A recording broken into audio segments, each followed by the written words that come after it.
Fais-tu partie de ces personnes-là qui vit encore en fonction du regard des autres? Ça veut dire qu'il y a des moments où tu as envie de t'habiller d'une certaine manière, mais tu te dis, oh là là, qu'est-ce qu'on va penser? Des moments où peut-être tu as envie de rire aux éclats. Et tu te dis, ah là là, qu'est-ce qu'on va penser de moi? Est-ce qu'il t'arrive de justement de te poser la question de ce que les autres diront, de ce que les autres pensent de toi, de ce que les autres disent de toi, de ce que les autres... est-ce que tu vis toujours en fonction des autres? Est-ce que tu aimerais réussir à arriver à ce point-là de ta vie où tu t'en fous complètement du regard des autres, de ce que les autres disent, du qu'en dira-t-on et autres. Dans cette vidéo, je te donne 5 techniques justement pour ne plus rien avoir, pour t'en foutre de tout.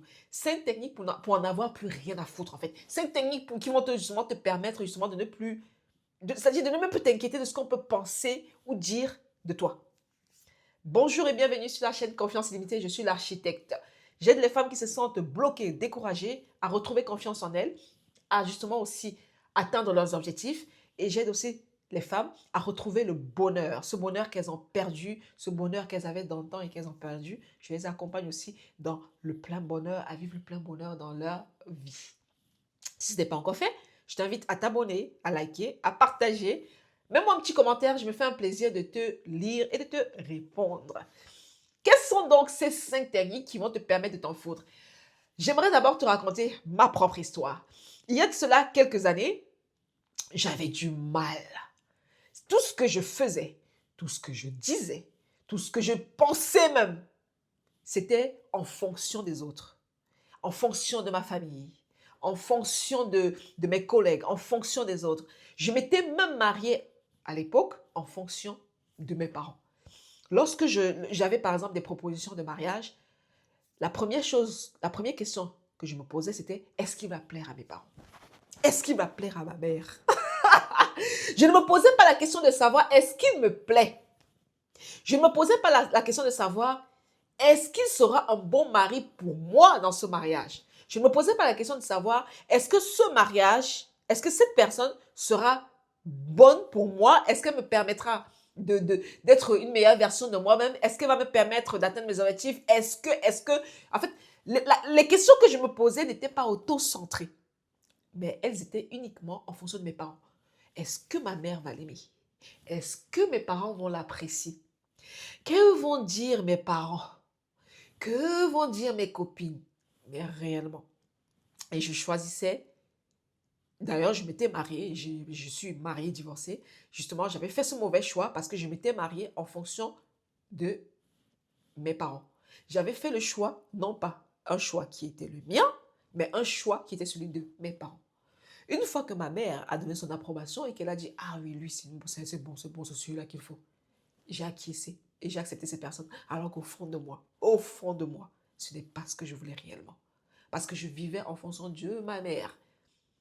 Mon approbation n'était pas la mienne en réalité, mais elle était fonction de ce que ma mère disait, pensait. Je vivais en fonction d'elle. J'étais devenue son ombre. En fait, même j'ai été son ombre toute ma vie. Ça, c'est une réalité. Et j'ai toujours vécu comme ça. J'ai grandi de cette manière où tout dépendait de qu'est-ce que ma mère dit, qu'est-ce que ma mère en pense, est-ce que ma mère va aimer. Même les études que j'ai faites, c'était en fonction justement de ma mère, du fait que ça lui plaisait. Ma mère voulait que je fasse telles études, comptabilité, alors j'ai fait comptabilité pour faire plaisir à ma mère. Toute ma vie, j'ai vécu comme ça. Grandissant, devenant adulte, ça s'est répété. Certes, je ne vivais plus avec ma mère après, mais j'ai continué à vivre comme ça. Dans le mariage, je faisais tout en fonction de mon mari. Puis, même après le mariage, je faisais tout en fonction des autres. Au travail, je faisais tout en fonction de mes chefs, en fonction de mes collègues. Même la manière de m'habiller, je le faisais en fonction des autres. Lorsque je m'habillais, lorsque je me coiffais, je me posais toujours la question de savoir est-ce que ça va plaire aux autres? J'étais malade. Parce que ça, c'est une maladie, en réalité. De vivre en fonction du regard des autres, de vivre en fonction de ce que les autres pensent, disent, ou... Non, en fait, c'est une maladie. Mais j'ai réussi à sortir de cela. J'ai réussi à m'extirper du regard des autres, de l'avis des autres, des pensées des autres, de la société en général, que ce soit de ma famille. Aujourd'hui, je n'en ai rien à foutre de ce que ma mère peut penser, de ce que mon père peut penser, de ce que la société en général peut penser. Je prends mes décisions en fonction de mes propres choix, en fonction de mes valeurs, en fonction de si ça me plaît ou pas. Plus en fonction des autres. Je suis devenue moi. Parce qu'avant, je n'étais pas moi. J'étais une autre personne. Là, j'ai repris ma vie en main. J'ai réussi à la reprendre en main, justement en m'excipant et en sortant de cette prison-là. Cette prison de la société, cette prison-là dans laquelle je m'étais mise moi-même. La prison du regard des autres. La prison du qu'en dira-t-on. La prison de ce que la société ou la famille pouvait dire sur moi. C'est pour ça que je veux te dire justement comment j'ai fait. J'ai utilisé ces 5 techniques. La première technique pour réussir à s'en foutre du regard des autres, pour sortir de cette prison justement du qu'en dira-t-on, des pensées des autres, de la société, c'est tout simplement d'avoir toujours à l'esprit qu'un jour on va mourir. Il faut que tu aies à l'esprit constamment qu'un jour tu vas mourir. Le jour où j'ai commencé à avoir en esprit que de toutes les manières un jour je vais mourir.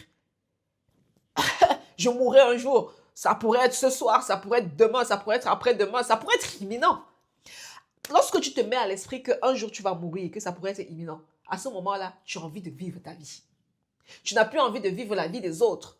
Tu n'as plus envie de vivre la vie que la société veut t'imposer.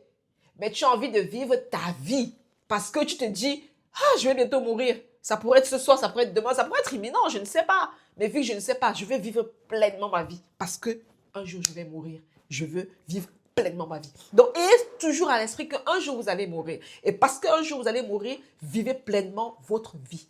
Pas la vie des autres, la vôtre. Deuxième technique, c'est tout simplement de vous dire que les gens s'en foutent de toi, car eux-mêmes sont occupés à leur propre vie. Oui, lorsque tu as envie, par exemple, de mettre une perruque rouge, comme la mienne, d'avoir des cheveux rouges, si tu as envie de te mettre, d'avoir des cheveux rouges, si tu as envie d'avoir demain des cheveux verts, des cheveux bleus, dis-toi qu'en réalité, les gens s'en foutent de toi parce qu'ils ont eux-mêmes leurs propres problèmes. Les êtres humains sont autocentrés. Chacun, en général, pour la plupart du temps, ne pense qu'à lui. Les gens pensent à qu'est-ce que je vais faire à manger ce soir à ma famille? Mes projets, où est-ce que j'en suis? Il faudrait que j'ai plus d'argent. Il faudrait que je travaille. Il faudrait que je voyage. Il faudrait que j'appelle ma famille. Bref, les gens sont occupés à leur propre vie en fait. Donc, pendant que toi tu penses que les autres sont en train de te voir ou de te remarquer, pendant que toi tu penses qu'ils remarquent même la couleur de tes cheveux ou de ta chaussure, en réalité cette personne, il y a 1 milliard de pensées là qu'elle a dans la tête en fait.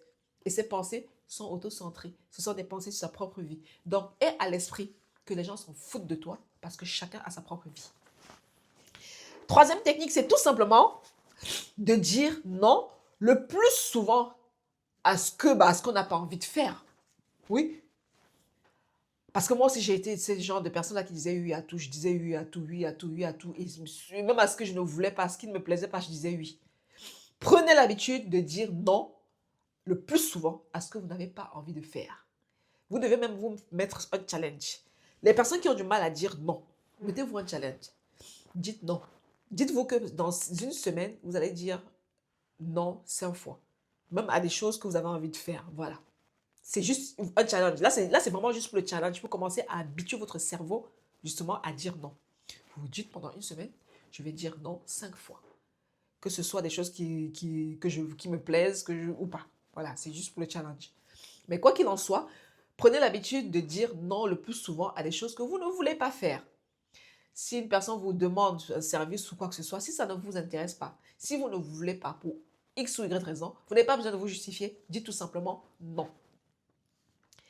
Quatrième technique, c'est tout simplement d'arrêter de chercher l'approbation des autres. Voilà. Arrêtez tout simplement de chercher l'approbation des autres. Comme moi, j'ai passé ma vie à chercher l'approbation de ma mère, de ma famille, de mes parents, puis de mon mari, puis de la société, puis de mon chef. Et arrêtez de chercher l'approbation des autres.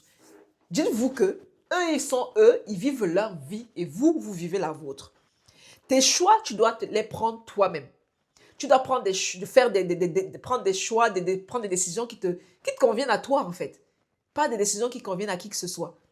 Parce que par la suite, les choix que tu fais, c'est toi qui vas subir les conséquences positives ou négatives de ces choix-là. Ce ne sera pas tes parents, ce ne sera pas la société, ce ne sera pas les autres. Donc, aie toujours à l'esprit que les décisions que tu fais, les décisions que tu prends, les choix que tu fais, tu seras la seule à subir les conséquences de ces décisions et de ces choix, qu'elles soient positives ou négatives. Ce ne sera pas les autres qui vont venir subir cela. Si par exemple tu as accepté un mari, comme moi je l'ai fait, pour faire plaisir à tes parents, mais pas pour toi. Lorsque ce mariage-là, tu vas souffrir dans ce mariage-là. C'est pas ta mère qui va venir souffrir dans ce mariage-là. Hein. Dans le mien, c'est pas ma mère qui est venue souffrir dans ce mariage. J'ai souffert dans ce mariage-là toute seule. Hein. Personne n'est venu m'aider à souffrir hein, dans ce mariage. Personne n'est venu m'accompagner dans ma souffrance de ce mariage-là. Personne. Donc, vous devez arrêter en fait. Ne cherchez plus jamais l'approbation de qui que ce soit. Cherchez uniquement votre propre approbation. Est-ce que ça vous convient? Posez-vous la question de savoir, est-ce que ça me convient? Est-ce que ça match avec ce que je veux? Est-ce que je le veux vraiment? Pose-toi cette question. Qu'est-ce que je veux? Est-ce que je le veux vraiment? Cela. Est-ce que c'est mon choix réel? Et pas un choix qui est influencé par une tierce personne. Donc ne cherchez plus l'approbation de qui que ce soit. Cherchez uniquement votre propre approbation parce que vous seul en subirez les conséquences par la suite. Enfin, la dernière technique, tout simplement, pour ne plus rien avoir, pour ne plus s'en foutre de tout, c'est tout simplement vous dire que, et avoir à l'esprit que la plupart des choses sont dans votre tête. Oui, dis-toi que tout est dans ta tête. Des fois, tu te dis, ah, je vais mettre des cheveux rouges, mais oh là là, je pense qu'on va penser que je suis une, je sais pas moi, que je suis pas bien éduquée ou que je n'ai pas l'école. Non, s'il te plaît, quoi. Dis-toi le plus souvent et aie à l'esprit que les choses sont pour la plupart du temps dans ta tête. Et d'ailleurs, c'est une réalité. C'est un fait. La plupart des choses sont dans nos têtes. Nous faisons des films. Là. Oui, nous faisons souvent des films. Nous disons que, nous croyons penser ce que les autres pensent. Nous essayons d'entrer dans la tête des autres en nous disant que, c'est sûr qu'ils pensent que je suis comme ça. C'est sûr qu'il s'est dit que je suis ci ou je suis ça. Et pourtant, tu n'es pas dans sa tête, tu n'en sais rien, tu n'es pas dans la tête des autres. La plupart des choses sont dans ta tête. C'est-à-dire, mets-toi ça à l'esprit, que la plupart des choses là, qui te bloquent, qui font en sorte que je te pose des questions, qui te font te dire que telle personne pense que, ou dit que, en fait, c'est dans ta tête. C'est imaginaire. C'est dans ta tête la plupart du temps. Sache que le je m'en foutisme est un art et ça te donne de la liberté. Plus tu vas apprendre à t'en foutre de tout le reste, voilà, tu t'en fous du regard des autres, de l'approbation des autres, je te garantis que tu vas te retrouver, tu vas te sentir plus légère. Voilà, comme un oiseau, tu vas te sentir plus légère, comme si tu peux voler. Voilà, parce que ça donne une liberté et c'est un art, l'art du je m'en foutiste. Je te remercie de m'avoir suivi jusqu'ici. Si ce n'est pas fait, like, commente, partage massivement. Je te donne rendez-vous dans une prochaine vidéo.